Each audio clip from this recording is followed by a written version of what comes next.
Video کو like کریں، ہمارے چینل کو سبسکرائب کریں، بیل آئیکن ضرور پریس کریں ہماری نیو ویڈیو سب سے پہلے دیکھنے کے لیے۔ ایز اے مسلم ہماری ایک رسپانسبلٹی ہے، تو ہم اس رسپانسبلٹی کو بھی ادا کرنا ہے، وہ بھی ہم کر رہے ہیں، ٹھیک ہے نا۔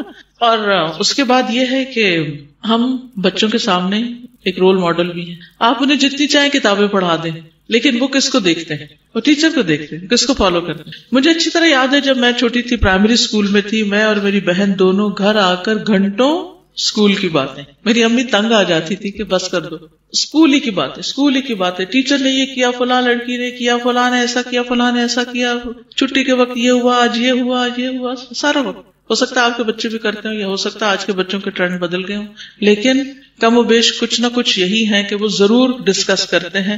اگر نہیں بھی ایکسپریسو اور نہیں ڈسکس کرتے تو بھی ان کے ذہن میں وہ سب رہ جاتا ہے۔ مجھے اگر پڑھنے کا شوق ملتا تھا اور ایک ایمبیشن ہوتی تھی، ایک پیشن بنتا تھا کچھ کرنا ہے، تو میری ٹیچر سے مجھے ملتا ہے۔ ساری زندگی اپنے ٹیچرز ہی سے انسپائرڈ رہی، انہی سے ہی سیکھتی رہی، اور جب ٹیچر اچھا جہاں نہیں ملا بہت پریشانی بھی رہی۔ ایون عربک پڑھنے کا جو مجھے شوق لگا وہ ایک ٹیچر کی وجہ سے زیادہ لگا، اگرچہ ہمارے گھر میں بھی تھا، بہت کچھ تھا آس پاس، لیکن جو مجھے انسپائر کیا وہ ٹیچر نے کیا۔ ایون قرآن کا ٹرانسلیشن وہ ایک ٹیچر کے کرنے کا جو انداز تھا اس نے مجھے انسپائر کیا، ورڈ ٹو ورڈ ٹرانسلیشن جو تھی۔ ٹیچر آپ کو شیپ کرتا ہے، بہت بڑا رول ہے آپ کا، اور اسی لیے آپ کے لیے صدقہ جاریہ آپ کو۔ اگر آپ کی زندگی قرآن کے مطابق ہوگی، آپ چلتا پھرتا قرآن ہوں گے، تو بہت سی باتیں کہنی نہیں پڑیں گی۔ اور اگر آپ کی زندگی میں وہ نہیں ہے تو آپ بچوں کو جتنا جی چاہے سمجھا لیں، ان کو سمجھ نہیں آئے گی۔ اور اس لحاظ سے مجھے بہت تکلیف ہوتی ہے کہ بچے بےچارے گھر میں بھی ان کو ایسے رول ماڈل نہیں ملتے، معاشرے میں بھی نہیں ملتے، اور اگر اسلامک سکول بن جاتے ہیں تو وہاں بھی پھر یہی مشکل پیش آ جاتی ہے بعض اوقات کہ ہماری زندگی اس کے مطابق نہیں ہوتی جو اللہ نے ہمیں کہا ہے۔ تو اب سورۃ البقرہ پڑھنے کے بعد اور الفاتحہ پڑھنے کے بعد میرا کوشچن آپ سے یہی ہے کہ اس میں سے کتنے احکامات ہیں، وہ کون سی آیات ہیں، وہ کون سے حصے ہیں جن پر آپ نے پڑھنے کے بعد عمل شروع کر دیا؟ یعنی آپ نے اپنے آپ کو اس کے مطابق ڈھالا، کسی انسان کے مطابق نہیں، اسکول کے مطابق نہیں، اس کے مطابق، اللہ کی کتاب کے مطابق۔ اب آپ مجھ سے وہ شیئر کیجئے، وہ کون سی آیات تھیں، وہ کون سے مقامات تھے، وہ کون سی باتیں تھیں جنہوں نے آپ کو انسپائر کیا؟ جی آپ آیت کا نمبر بتائیے اور بتائیے کہ اس سے آپ نے اپنی زندگی میں کیا لیا۔ دیکھیں علم کے دو سورس ہیں نا، ایک انسان کا تجربہ اور مشاہدہ، جو انسان ایکسپیرینس کرتا ہے، ریسرچ کرتا ہے، دیکھتا ہے، غور و فکر کرتا ہے دنیا میں، وہ انسان کا علم ہوتا ہے، اور دوسرا وحی کا علم، یعنی وحی الہی کے ذریعے جو کچھ اللہ نے ہمیں دیا ہے قرآن و سنت میں، وہ علم۔ انسانوں کے جو تجربات ہیں وہ غلط بھی ہو سکتے ہیں، وہ تبدیل بھی ہو سکتے ہیں، وقت کے ساتھ ساتھ ان کے اندر مختلف چینجز آتی رہتی ہیں، لیکن وحی جو ہے اس میں کوئی تبدیلی نہیں آتی، اس کی اب مزید کسی اپڈیشن کی ضرورت نہیں، it's up to dated for all times till the day of judgment, this is source of ہدایت فار آل آف اس۔ اس لیے اور کسی بھی چیز کے بغیر انسان کا گزارا ہو سکتا ہے۔ آپ نے دیکھو کہ جو لوگ ہمارے ملک میں پڑھے لکھے نہیں، جو کسی اسکول نہیں گئے، کسی یونیورسٹی میں نہیں گئے، ان کی بھی زندگی تو گزر جاتی ہے، اور ان میں سے کچھ لوگ بڑے خوشحال بھی ہوتے ہیں۔ مجھے یاد ہے جب میں گلاسگو میں پی ایچ ڈی کر رہی تھی تو مجھے بڑی حیرت ہوئی کہ وہاں ایک بہت بڑی کیشن کیری تھی جس کا مالک ایسا شخص تھا جس کو کچھ بھی پڑھنا نہیں آتا تھا، اس کو اپنے سگنیچر بھی نہیں آتے تھے صحیح طرح کرنے، لیکن وہ ملینئر تھا، دنیا کو کچھ بھی نہیں پڑھا، تجربہ، ایکسپیرینس، بزنس کی سوجھ بوجھ، اور بہت کچھ اس نے کما لیا دنیا کا۔ دنیا میں اس طرح کام چل جاتا ہے، لیکن آخرت کے معاملے میں اس طرح نہیں کام چلتا۔ صرف آپ کی اپنی پسند یا اپنی عقل یا اپنا جو آپ کا ہے سوچ یا خیالات، یا آپ کی فیملی جو کچھ کہتی ہے، یا آپ کے آس پاس کے لوگ جو کچھ کہتے ہیں، اس کے مطابق آپ زندگی بسر کر لیں۔ No, everything has to be according to what Allah سبحانہ وتعالیٰ سیز، اس کے مطابق کرنے کی ضرورت ہے۔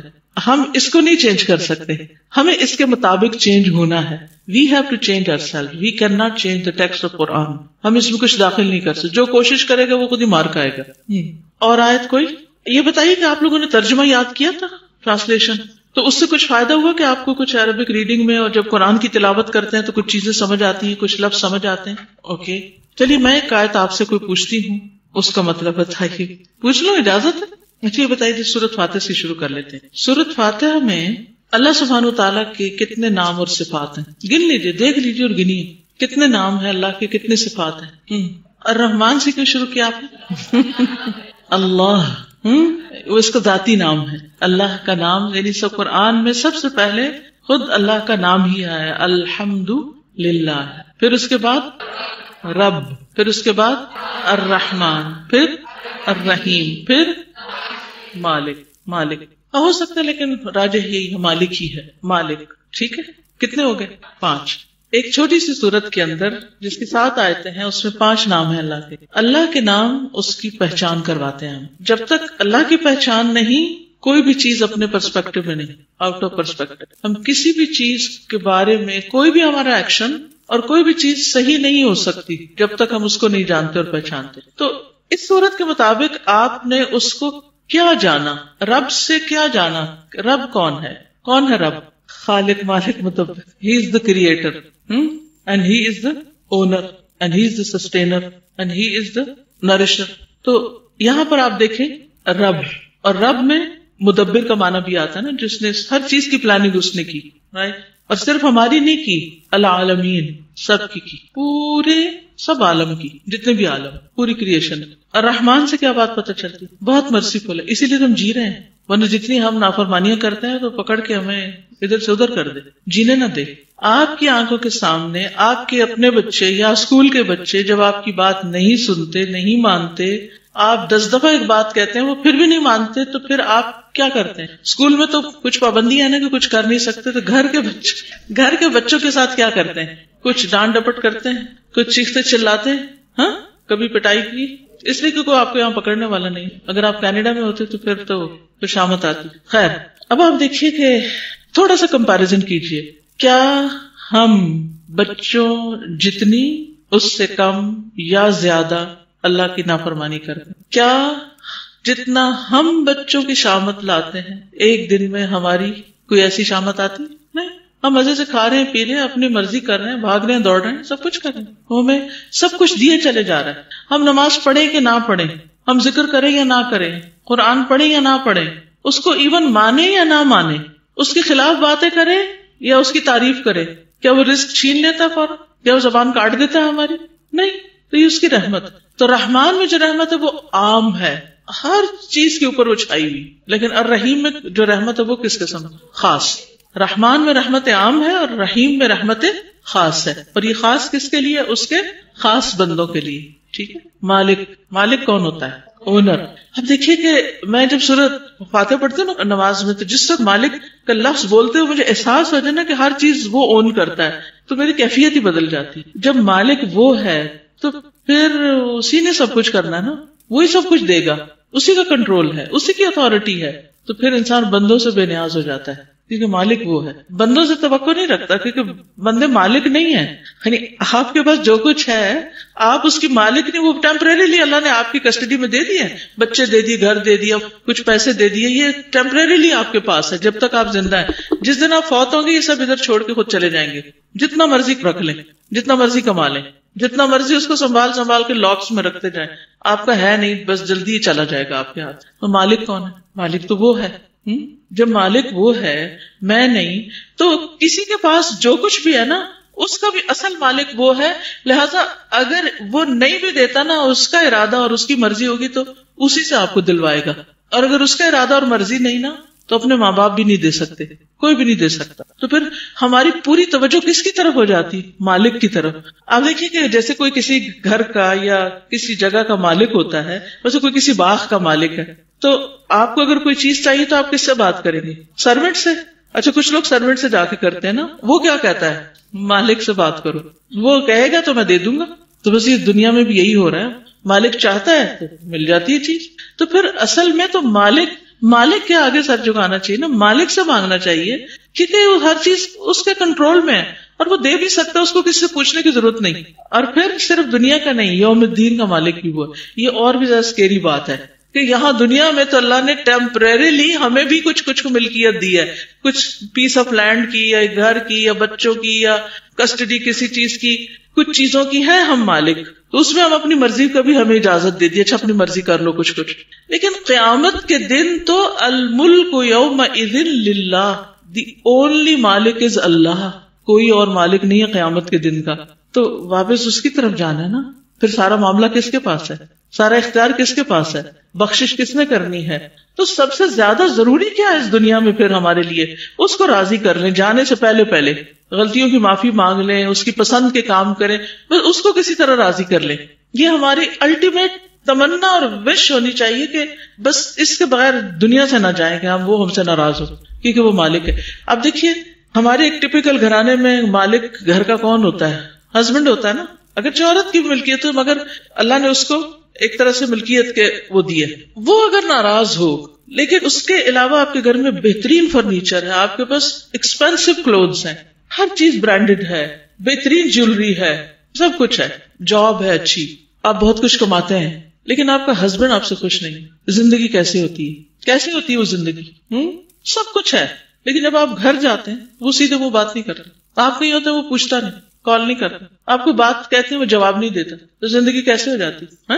اچھا، اس سے پہلے، شادی سے پہلے ہمارے مالک کون ہوتے ہیں؟ ماں باپ، والد ہوتے ہیں، والدہ بھی، یعنی کہ دونوں مل کے ہی ہوتے ہیں ایک طرح سے. اگر وہ خوش نہیں ہوتے تو کیا ہوتا ہے؟ تکلیف ہوتی ہے. اسکول میں یا کسی ادارے میں، انسٹیٹیوشن میں آپ کام کرتے ہیں، باس خوش نہیں ہے، اس کی مرضی کا کام نہیں ہو رہا، تو کیا ہوتا ہے؟ کوئی نقصان ہوتا ہے. پینشن چھوڑیں، جاب کا بھی خطرہ ہوتا ہے. پینشن تو بعد میں بھی ملے گی نا، نہ تو جب ملے گی سو ملے گی. جاب جانے کا خطرہ ہوتا ہے. جن کی جتنی اچھی جابز ہوتی ہیں ان کو اتنا ہی دھڑکا لگا رہتا ہے کہ کہیں ایسی کوئی چیز نہ ہو جو اس کے قانون کی خلاف ورزی کرے اور میرے خلاف کوئی کیس بن جائے اور مجھے یہاں سے نکال دیا جائے. تو آپ دیکھیے تھوڑی دیر کے لیے سوچئے کہ ہم اپنی جمع پونجی لے کے جا رہے ہیں، مرنے کے بعد قیامت کے دن اٹھ رہے ہیں اور مالک راضی نہیں. کون چھڑائے گا آگے؟ کون بچائے گا؟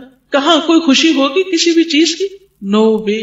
مالک یوم الدین. تو اس لیے قرآن پڑھتے ہوئے اللہ سبحانہ تعالیٰ کی صفات اور اللہ کی پہچان، اللہ کی معرفت، ایک ایک صفت پہ غور کرنا بہت ضروری ہے. پھر قرآن مجید میں اللہ تعالیٰ فرماتے ہیں وَلِلَّهِ الْأَسْمَاءُ الْحُسْنَى فَادْعُوهُ بِهَا. اللہ کے اچھے اچھے نام ہیں، ان ناموں سے اس کو پکارو، اس سے دعا بھی ان ناموں سے کرو. اس لیے ہم کیا کہتے ہیں؟ یا رب، یا اللہ، یا رب، یا رحمان، یا رحیم، یا مالک، او میرے مالک، او میرے رب، تو مجھے یہ عطا کر دے، مالک تو ہی ہے. تو اس سے دعا میں ایک خوبصورتی آ جاتی ہے، دعا قبول ہوتی ہے. ان ناموں کو وسیلہ یا واسطہ دے کر دعا کرنی چاہیے. اوکے. تو اللہ سبحانہ تعالیٰ نے کتاب کے شروع میں سب سے پہلے اپنا تعارف کرایا، میں کون ہوں. یہ جس نے کتاب بھیجی ہے وہ اللہ رب ہے، الرحمن الرحیم ہے، مالک یوم الدین ہے. اس لیے ہم ساری تعریف اسی ہی کی کرتے ہیں. تعریف کب کی جاتی، کس کی جاتی، اس تفسیر کو بھولیے، سب کچھ چھوڑ کے اپنی عقل سے کام لیجئے. کسی چیز کو جب آپ اپریشیٹ کرتے ہیں تو کیوں کرتے ہیں؟ نمبر 1 اس کی کوالٹی دیکھ کر، وہ چیز آپ کو اچھی لگتی ہے. نمبر 2 وہ تو اچھا لگنے میں آگے نا. نمبر 2 اس سے کوئی فائدہ پہنچتا ہے. آپ کس کے تھینک یو بولتے ہیں؟ جس نے آپ کو ساتھ فیور کیا ہے. مجھے یاد ہے ریسنٹلی ہم کہیں ٹریول کر رہے تھے تو کسی نے ہمارے ساتھ کچھ فیور کیا نا، تو میں دیکھا کہ عاطف میرے ساتھ ہے، تو عاطف فوراً کہتے ہیں آئی اپریشیٹ دیٹ. تو مجھے یہی بات یاد آ گئی کہ ہم بعض اوقات تھینک یو کہتے ہیں، بعض اوقات کچھ اور لفظ بولتے ہیں، لیکن جب ہم کس سے خوش ہوتے ہیں تو ہم کہتے ہیں آئی اپریشیٹ دیٹ. فوراً اپریشیٹ کا لفظ بولتے ہیں یا نہیں؟ اور کس طرح تعریف کرتے ہیں کسی کی جب ہمیں کسی سے کچھ فیور ملتا ہے یا کوئی ہماری ہیلپ کر دیتا ہے یا کوئی ہمارے آؤٹ آف دا وے جا کے ہمارے کام آتا ہے. I am grateful to you کہتے ہیں نا. اور کیا کہتے ہیں؟ یہ جزاک اللہ چھوڑ دیجئے، وہ ٹپیکل ہو گیا ہے. جو ہمارے دل سے نکلتا ہے نا وہ ذرا بولیے. I am obliged. اور کیا کہتے ہیں؟ You have been very kind. اب یہ ہے کہ you have been very kind, یہ کیا تعریف کے کلمات ہیں. اور کیا کہتے ہیں؟ سو نائس آف یو، تعریف کا کلمہ ہے. اور آئی کی ناٹ پے یو بیک. اس جملے سے میں اتفاق نہیں کرتی کیونکہ یہ جملہ بولا ضرور جاتا ہے، لیکن پتہ نہیں مجھے کچھ ایسا ہوتا ہے کہ یہ صرف اللہ ہی ہے جو دن بناتا ہے، بندہ کچھ نہیں کرتا. لیکن اس کا مطلب مجھے معلوم ہے کہ مطلب یہ کہ آج آپ نے مجھے خوش کر دیا. It's not a literal meaning, لیکن اگر کوئی لٹرل لیتا ہے تو اٹس رانگ. اچھا، اور کیا کہتے ہیں؟ I owe you. Yes, I owe you. دعا نکلتی ہے. اور you are great. Yes, so kind of you. جی آپ کا شکریہ ادا کرنے کے لیے الفاظ نہیں. یس، یہ ساری باتیں ہم نے سب سنے ہوئے نا. یہ جملہ اس میں کوئی نیا نہیں تھا، سب سنے ہوئے ہیں، ہم یوز بھی کرتے ہیں. تو ہم سب کچھ تو اللہ نے دیا ہے، پھر اللہ کے لیے کب یوز کرتے ہیں؟ الحمدللہ. یہ صرف وہ کہتا ہے، صرف وہ سچا ہے اس بات کے کہنے میں جس کو اللہ کے فیورز نظر آتے ہیں، جو ان کو محسوس کرتا ہے. اور خاص طور پر یہ فیورز کہ رب العالمین، الرحمن الرحیم، مالک یوم. پھر آپ دیکھیے کہ جب کسی کا آپ پر فیور ہوتا ہے اور آپ اس کو اپریشیٹ کر رہے ہوتے ہیں تو آپ اس کے سر پہ چڑھائی کرتے ہیں یا اس کے آگے ہمبل ہوتے ہیں. اس وقت آپ کسی اور کی طرف توجہ کر رہے ہوتے ہیں یا صرف اس کی طرف فوکس کیا ہوا ہوتا آپ نے؟ صرف اس کو فوکس کرتے ہیں. ایاک نعبد. اور آئندہ کے لیے بھی پھر کیا توقع رکھتے ہیں؟ یہ میرے جو آج کام ہے کل بھی آئے گا. ایاک نستعین. صرف تجھی سے مدد مانگتے. اور ہمیں ایک بہت بڑا اللہ تعالیٰ فیور چاہیے اور وہ فیور یہ ہے اہدنا الصراط المستقیم. اتنی چیزیں ہیں مانگنے کی لیکن صراط مستقیم مانگا جا رہا ہے. یہ اللہ تعالیٰ نے خود سکھایا کہ جو عقل مند انسان ہے نا وہ ہر کام میں ہر جگہ صحیح راستہ چاہے گا کیونکہ اس کو بھٹکنے سے بہت ڈر لگتا ہے. آپ لوگ تو روز ایک مخصوص جگہ سے آتے ہیں جاتے ہیں لیکن کبھی کبھی اگر روٹ لگ جائے تو راستہ بھی بدلنا پڑتا ہے. تو پھر کیا کرتے ہیں؟ گلیوں میں اگر گم جائیں تو کوئی چپ رہتا ہے اس کتنا بولتے ہیں, سب کو ہی سنا دیتے ہیں, جو سنتے نہیں ان کو بھی سناتے ہیں, جہاں بولنے کا کوئی فائدہ بھی نہیں ہوتا وہاں بول رہے ہوتے ہیں. اینیوے تو میں اکثر ٹریول کرتی ہوں تو جہاں میں جاتی ہوں نئے لوگوں ان کو پہلے میں سمجھاتی ہوں کہ آپ نے راستہ سمجھ لیا. جیسے کینیڈا میں تقریباً ہر ہفتے میں 3-4 دفعہ مجھے کہیں دور دور جانا ہوتا تھا ادھر ادھر, تو 2-3 ڈرائیور تھے وہ باری باری مجھے لے کے جاتے, خواتین تھی سب. اچھا میں اس پہ بالکل ڈپینڈ نہیں کرتی تھی کہ ان کے پاس ایڈریس لکھا ہوا ہے, نہ میں اس پہ ڈپینڈ کرتی تھی کہ وہ GPS لگا ہوا ہے. میں خود الرٹ رہتی تھی کیا ہو رہا ہے, کیونکہ الحمدللہ میں تقریباً 5 سال پہلے بھی وہاں نہیں تو مجھے اندازہ ہے وہ بہت سمپل ہے وہاں کے راستے. اچھا اور میں جانے سے پہلے اچھی طرح گفتگو کرتی تھی کس راستے سے جائیں گے, کون سی ہائی وے لیں گے, کہاں سے ٹرن لیں گے, کیسے ہوگا, یہ کیسے ہوگا, وہ کیسے ہوگا, کیونکہ مجھے بھٹکنے سے بہت ڈر لگتا ہے. وائی؟ کیونکہ اس میں بہت ٹائم ویسٹ ہو جاتا ہے, اس میں خواہ کی تھکاوٹ ہو جاتی ہے, اس میں انسان کا موڈ آف ہو جاتا ہے. اگر آپ کے ہسبینڈ ڈرائیو کر رہے ہو اور ایک غلط موڑ لے لیں تو آپ چپ رہیں گے؟ اس وقت خود کو کنٹرول کرنا, اپنا مزاج اچھا رکھنا اور پولائٹ رہنا, اور پھر آپ جا رہے ہیں درس دینے کے لیے, اپنا اخلاق اچھا رکھنا تاکہ آپ کی بات میں کوئی اثر ہو, بہت مشکل ہوتا ہے. تو یہ تو صرف ایک روٹ کی بات ہے, یہاں سے وہاں تک ایک دن کی بات, تو آپ اتنا بڑی یہ ہماری زندگی میں ہر کام کے لیے ہمیں ضرورت ہوتی ہے کہ ہم اس میں رائٹ میتھڈ اختیار کریں کسی بھی چیز کو, کسی بھی گول کو اچیو کرنے کے لیے. تو اہدنا الصراط المستقیم اگرچہ اسلام کا راستہ ہے لیکن یہ ہماری ہر 24/7 کی ضرورت ہے ہر چیز میں کہ کون سا کام کیسے کریں. جس کام کے کرنے کا آپ کو طریقہ اور سلیقہ آ جائے وہ کام آپ کے لیے کیا ہو جاتا ہے؟ آسان. آپ اس کو انجوائے کرتے ہیں. اگر آپ کو کوکنگ آتی ہو, کوئی خاص چیز پکانی آتی اور بہت اچھی پکانی آتی, اس کو آپ کیسے پکاتے ہیں؟ انجوائے کر کے, کیونکہ آپ کو پتا چل رہا ہے اچھا اب یہ کٹنگ ہوگی, اب اس کی یہ ہو گیا, وہ آپ سارے اس کام کو انجوائے کر رہے ہوتے ہیں. آپ کو کسی سبجیکٹ پہ عبور ہو تو اس سبجیکٹ کو پڑھاتے ہوئے کیا حال ہوتا ہے, اور جو نہ آتا ہو اس وقت کیا ہوتا ہے. اگر صرف ایک کانسیپٹ بھی سمجھ نہ آ رہا ہو تو آپ شیکی ہوتے ہیں کہ اب اس کا کیا کروں گی. تو اہدنا الصراط المستقیم, یہ جو ہر نماز کی ہر رکعت میں اور ہر گھنٹے ڈیڑھ کے بعد پھر اہدنا الصراط المستقیم, پھر تکرار ہوتی ہے نا پوری ایک نماز ہر دفعہ, کیونکہ ہمیں ضرورت ہے اور راستہ وہی دکھا سکتا ہے. اور پھر اس نے بتا بھی دیا کہ راستہ کس کا صحیح ہے, صراط الذین انعمت علیہم, ان کا صحیح ہے جن پر اللہ نے انعام کیا ہے, جن کو اللہ نے فیور دیا, اللہ کے فیوریٹ لوگ, انعام یافتہ لوگ جو کامیاب سکسیسفل, صرف اس دنیا میں نہیں جو آخرت میں کامیاب ہیں, جن سے اللہ ناراض نہیں, غیر المغضوب علیہم ولا الضالین, اور نہ ہی وہ بھٹکے, انہوں نے راستہ بھی نہیں گم کیا.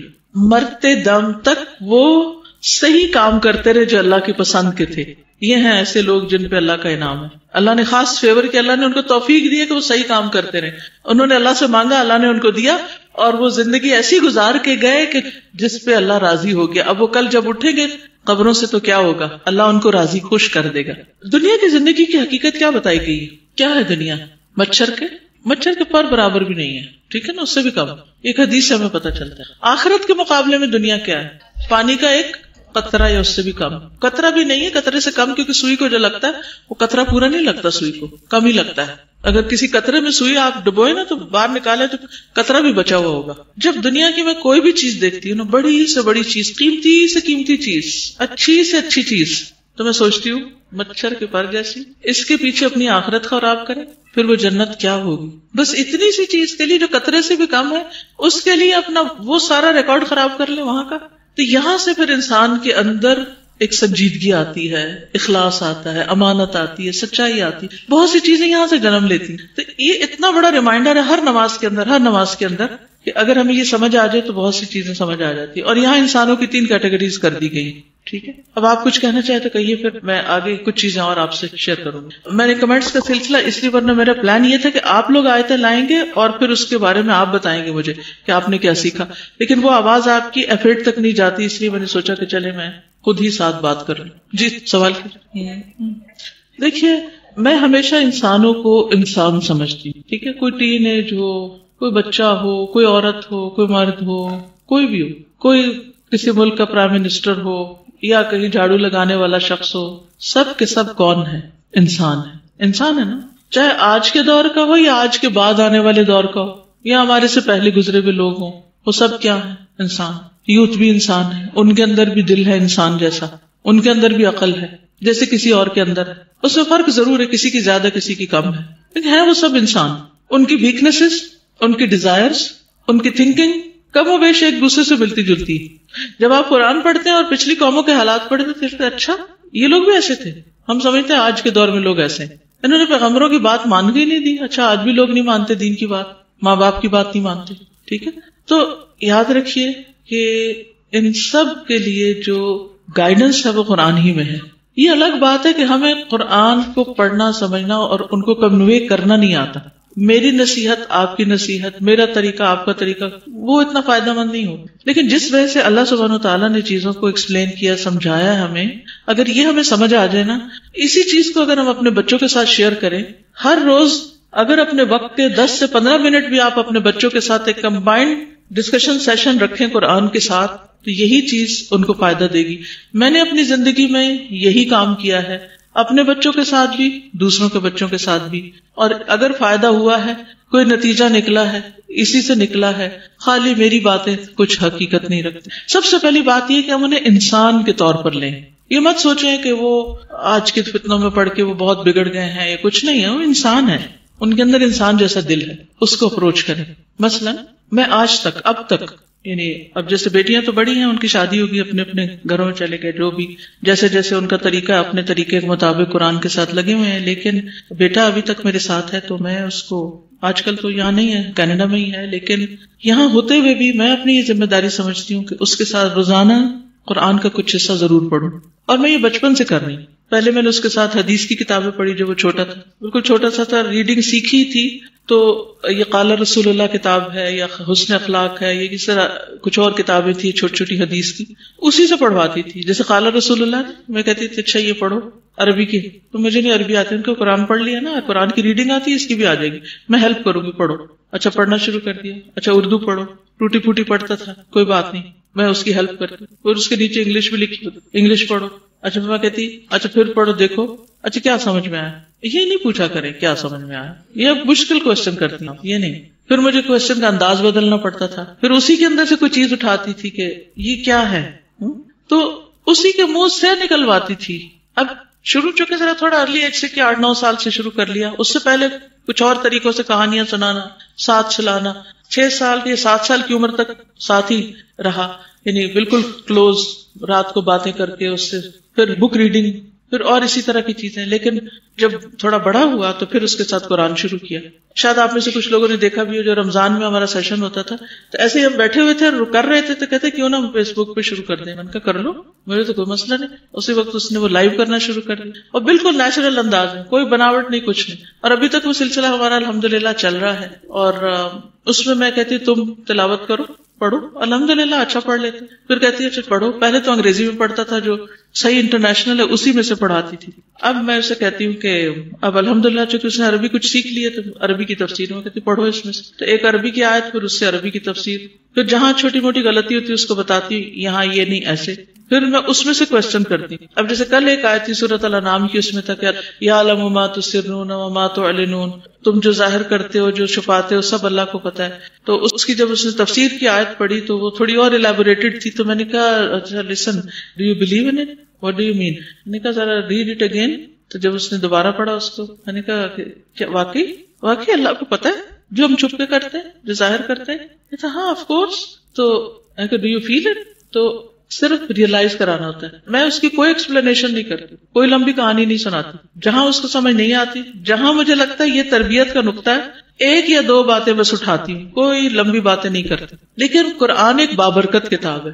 قرآن کے ساتھ ہماری محفلیں ہوں گی گھر میں بھی گھر سے باہر بھی, تو ہمارے بچے جو ہیں وہ ہر چیز کو اپنی جگہ پر دیکھ پائیں گے. اور اگر یہ نہیں تو پھر تو جو پڑھ رہے ہیں اور جس معاشرے میں رہ رہے ہیں صرف اسی کا انفلوئنس ہے نا, دوسری وہ انسائٹ نہیں ہے یا روشنی نہیں ہے. تو جو بھی ہو کوئی ٹائم نکال لے. اچھا میں اس سے ہمیشہ کہتی تھی ڈو یو ہیو 5 minutes. ویسے تو ہماری روٹین یہ تھی اسکول کے لیے, جب میں خود تیار کراتی تھی, خود ناشتہ بنا کے دیتی, تو ساتھ ساتھ اس کو اس وقت وہ ناشتے کی ٹیبل پہ بیٹھا ہوتا تھا, ساتھ ناشتہ رکھا, ساتھ کتاب رکھی, یہ دونوں ساتھ ساتھ. یہ دوسرا کھانا ہے, یہ روحانی غذا ہے, اور اس کے ساتھ کتاب خود کھول کے سامنے کر دے. ناشتہ کر لیا, اچھا چلو پڑھو اس کو, 1 حدیث 2 حدیث 3 حدیث, بس اتنی, اور اسی کے زبانی کہلوا کے بس بھیج دیتی کہ 1 ڈوز آج کی کافی. اب بھی یہی بس اتنی سی بات, کیونکہ ہم بچوں کے ساتھ ساری زندگی رہ نہیں سکتے. ہم ان کے بہت سی باتیں ایسی ہوتی ہیں جو ہمارے ساتھ شیئر ہی نہیں کرتے, ان کا جواب ہم دے بھی نہیں سکتے, صرف قرآن ہے جو جواب دیتا ہے. تو ایسا ہی کچھ کیجئے, یعنی قرآن کو زندگی کا حصہ بنا لیجئے. صرف یہ نہیں کہ ہفتے میں 1 دن یہاں بیٹھ کے کچھ پڑھ لیا بات. چھوٹے بچوں کو ہی لے لیجئے, چھوٹے ہوتے پکڑ, اور ان کا شعور جگائیے, ان کا ضمیر جگائیے. چیزیں امپوز نہ کریں ان کے اوپر, فورس نہ کریں, لیٹ them think, اور ان کو کوشچن کرنے دیں. اچھا جب میرا بیٹا کوشچن کرتا ہے تو میں اس کو اپریشیٹ کرتی ہوں. جس چیز کا مجھے جواب نہیں آتا تو میں کہتی ہوں I don't know, مجھے سب کچھ نہیں آتا. میں نے کبھی بننے کی کوشش نہیں کی کہ مجھے سب کچھ آتا ہے. بچوں کو پتا ہے میں کتنا آتا اور کتنا نہیں آتا, تو میں اسے کہتی ہوں just go and research and study and find out. پھر پوچھتا رہتا ہے, کبھی جس سے ملا اس سے پوچھ, اس سے پوچھ. پھر اور لوگ بھی اس کے سوالوں پہ تنگ آتے ہیں, کیونکہ ہمارے ریلیجس اسکالرز میں عام طور پر کوشچنز لینے کا پیشنس نہیں ہے, اور خصوصاً یوتھ کے بہت ٹیڑھے ٹیڑھے سوال ہوتے ہیں. تو بچوں کے سوال کبھی بھی ڈسکریج نہ کریں, کبھی اس پہ ہنسے بھی نہ. یعنی کبھی کبھی بچے اتنے سلی کوشچن کرتے ہیں, اور میں نے ہمیشہ اس پہ بھی اپریشیٹ کیا کہ جیسے یہ بھی سوال ہے, یہ تو پتہ ہونا چاہیے جی, at least he keep questioning. جس دن اس کے سوال بند ہو گئے نا, کمیونیکیشن گیپ ہو جائے گا, پھر میرا اور اس کا تعلق نہیں رہے گا. ہی شوڈ ٹرسٹ می کہ وہ مجھ سے کوشچن کر سکے. آئی شوڈ الاؤ ہم ٹو کوشچن, کیونکہ اگر بچے ہم سے بات نہیں کرتے نا تو وہ اپنے اندر پتہ نہیں کیا کیا سوچتے رہتے ہیں اور کیا کیا کرنا چاہتے ہیں. میں اس کو ہمیشہ کہتی ہوں I am your mother, I am not a friend. کیونکہ ہم نے پیرنٹنگ میں کیا کر لیا, ہم فرینڈ بن رہے ہیں. فرینڈس کی کون بات سنے گا, اس کی تو ہر بات مذاق میں لی جاتی جی, نو وے, کبھی بھی نہیں. بہت کیئرفل, بالکل. اس لیے ہمارے اپنے پاس صحیح نالج کا ہونا بہت ضروری تھا کہ ہم بچوں کو ڈرا کے کام نہ کروائیں, اور بچوں کو غلط باتوں سے موٹیویٹ بھی نہ کریں کہ تمہیں یہ مل جائے گا اور پری آ جائے گی اور فلاں ہو جائے گی. نتھنگ, جھوٹ نہیں. علم کی بنیاد جھوٹ پر نہیں ہونی چاہیے, سچائی پر ہونی چاہیے. ٹھیک ہے, اگر آپ نے کوئی بات کہنا چاہیں جی. ہاں تو جلدی اٹھے نا, جلدی سوئیں, جلدی اٹھے. الحمدللہ, Quran is a miracle. This is an example کہ قرآن is a miracle, really it is a miracle. اور نہ صرف قرآن miracle ہے, میرا یہ یقین ہے کہ یہ جو انسٹیٹیوٹ ہے this is itself a miracle. اور I'm sure بہت سے لوگوں کا ایکسپیرینس ہوا ہوگا. تو اسی طرح سے ایک دفعہ ایک تفسیر چل رہی تھی, تو موبائل میرے ڈیسک کے نیچے تھا, تو میسج ایک آیا, جسٹ آؤٹ آف کیوریوسٹی میں نے کہا لیٹ می چیک. صرف اس کے بارے چیک کیا تو سازا کہتی ہیں کہ اور میں نے سنا ہے کہ یہاں پر موبائل بھی استعمال ہوتے ہیں کلاس میں. I was like shocked. Exactly at that moment استاذہ. اور جو میں کہتی ہوں کہ ادارہ جو ہے یہ بھی میریکل ہے. یہاں پر ایک چیز جو استاذہ میں نے ہمیشہ فیل کی ہے جب الخدا ایفیٹ تھا یہاں پر, ایون ان اسکول, کہ جب آپ کسی کے بارے میں سوچتے ہو کہ اچھا میں نے اس کو یہ کہنا ہے یا میں اس کو میں میسج دے دوں گی, اسی مومنٹ آپ دیکھتے ہو کہ وہ شخص آپ کے پاس سے گزر رہا ہوتا ہے. This is such a big miracle الحمدللہ. اور آیا کہ میں ایک سازہ مثال دینا چاہتی ہوں, اور میرے بہت سے ساتھی وہ بھی اس بات کی گواہی دیں گے. عظما I want you to come here, کہ Maryam please do add something to it, کہ یہ جو ایونٹ تھا اس میں فرشتوں کی سپورٹ تھی. We felt it not once, many times we felt کہ really angels they helped us. جو ایک میری بہت پرومیننٹ ایکسپیرینس تھا وہ تھا کہ ایک گیسٹ آئی ہوئی تھی, ان کو ہم نے بوکے آفر کیا تھا, مگر ابھی انہوں نے بہت راؤنڈ لینا تھا, تو ان سے کہا گیا کہ جی آپ بوکے دے دیں, آپ مطلب کیری کرتے ہوئے جائیں گی تو واپسی میں آپ لے لیجیے گا. واپسی میں وہ چلی گئی, ہمیں پتہ نہیں چلا. اب بوکے امانت تھی, and I was so upset کہ وہ کیا ایک امپریشن لے کے گئی ہیں کہ بوکے دیا واپس لے لیا اینڈ ڈیڈنٹ گیٹ اٹ. اب میں پریشان, مغرب کی اذان بھی ہو چکی, باہر روڈ پہ میں کھڑی تھی تو ایک گاڑی میں ایک خاتون بیٹھنے لگی, شو اینڈ ہوا. میں نے کہا کہاں جا رہی ہیں, اور انہوں نے مجھے وہی بتایا کہ میں چکلالا اسکیم 3 جا رہی ہوں, and that was the place جہاں وہ چیف گیسٹ کو میں نے دینا تھا. میں نے امیڈیٹلی میں نے کہا پلیز آپ جن کو پہنچا دو. کہتی نو پرابلم. تو الحمدللہ نے پہنچایا. عظما was sharing many things with me. Uzma and Maryam please come. السلام علیکم ورحمۃ اللہ. ایک عجیب سی بات ہوئی جب سارے اسٹال سیٹ اپ ہو گئے, 8 بج رہے تھے, تو کچھ پروجیکٹس ٹیبل کے اوپر تھے, اور جو ٹیبل کی لیگس تھیں وہ بہت فنی لگ رہی تھیں دور سے دیکھنے میں. It needed some covering. اب سارے کلاتھ اسٹالس کے اوپر لگ چکے تھے, جہاں مطلب آپ لوگوں نے اپنے پینفلیکسز وغیرہ پن اپ کیے تھے, اور کوئی چیز ایسا کپڑا نہیں مل رہا تھا جو ان ٹیبل کے اوپر ڈالا جا سکتا تاکہ وہ ایک ڈیکور کے پوائنٹ آف ویو سے اچھا لگے. اب ہم پورے اسکول میں راؤنڈ لے رہے تھے, ماریا اگر ہمارے ساتھ ہیں تو ماریا اس بات کی گواہ ہے, وہ اور میں پورے اسکول کا راؤنڈ لے رہے تھے کہیں سے کوئی کلاتھ مل جائے اور ہم اس پرٹیکولر پروجیکٹ کو اس کو کور کر سکیں. 7:38 اسی طرح کا ٹائم تھا. ایک دم سے میں پیچھے مڑی اور اتنا سارا بلیک کلاتھ پڑا ہوا تھا, اور وہ اور میں شاکڈ ایک دوسرے کو دیکھ رہے ہیں یہ کہاں سے آ گیا. میں نے کہا ماریا یہ ابھی تو نہیں تھا یہاں پہ, یہ کہاں سے آیا ہے؟ کہتی ہے اللہ تعالیٰ نے بھیجا ہے. اور وہ ایگزیکٹ اتنا تھا کہ ہم پورے ٹیبل پر کور کر سکے. اب ہم نے باقی پروجیکٹس کو دیکھا, وہ بھی نہیں اچھے لگ رہے تھے. ہم نے کہا اب کہاں سے کلاتھ لائیں, ابھی تو پورا راؤنڈ لیا, یہ کلاتھ تو اللہ نے بھیج دیا, اب باقیوں کے لیے کون بھیجے گا. اتنے میں صوفیہ آئیں اور ان کے پاس ایک شاپر تھا جس میں بہت سارا کیٹرنگ کا کلاتھ تھا. اف یو ریمبر صوفیہ, کہتی ہیں یہ بہت سارا کلاتھ ہے اگر کسی کو چاہیے. ایک ایسے انہوں نے ایک آواز لگائی, اور اس میں سے ایگزیکٹ نمبر آف کلاتھ تھے جو ہمیں اس ہال کے لیے چاہیے تھے ٹو کور دا ٹیبلز. تو اللہ سبحانہ تعالیٰ کی مدد آتی ہے, کہاں سے آتی ہے؟ اللہ سبحانہ تعالیٰ کو زیادہ پر الحمدللہ. وَهَذَا كِتَابٌ أَنزَلْنَاهُ مُبَارَكٌ, اس قرآن کے ساتھ برکتیں آتی. جی ایک آخری بات جو اس ایونٹ کی مجھے بہت اچھی لگی اور میں یہ ضرور بتانا چاہوں گی سب کے سامنے, میں نے لاسٹ ایئر اٹینڈ کیا تھا اینول ڈے, وہ میرا الہدا کے ساتھ پہلا ایونٹ تھا اور یہ دوسرا. لیکن آپ یقین جانیں کہ واقعی یہ چیز تھی, کیونکہ میں نے پہلی دفعہ دیکھا کہ پازیٹیو وائبس ہر طرف سے آ رہی تھی, اور اگر کہیں سے غصہ یا چھچڑا پن نظر بھی آتا تھا تو میں کہوں گی اللہ تعالیٰ کا لاکھ لاکھ شکر ہے کہ انہوں نے ہمیں یہ اس طرح کے حلیم اور بردبار پروجیکٹ مینیجرز دیے. آپ یقین مانیں ان کی طرف سے کہیں ہمیں کوئی ایسا نیگیٹو جیسچر کچھ بھی نہیں ملا. تو وہ بعد میں بہت شرمندگی ہوتی تھی کہ ہم نے تو اتنا غصہ شو کیا, چڑچڑاہٹ, لیکن اس طرح سے. لیکن الحمدللہ وہ بہت ہی سرین ماحول, اور جب اس کے بعد مل کے پروجیکٹ کی شکل سامنے آئی تو وہ اور ہی چیز تھی الحمدللہ. اور جب قیامت کے دن اس کا انجام سامنے آئے گا تو وہ کچھ اور ہی چیز ہوگی. فکر بھی, ناراضگی اپنی جگہ اور فکر اپنی جگہ. الحمدللہ. اوکے, جزاکم اللہ خیرن, بارک اللہ فیکم. انشاءاللہ تعالی اللہ نے چاہا تو نیکسٹ ویک ملاقات ہوگی. السلام علیکم و رحمۃ اللہ وبرکاتہ.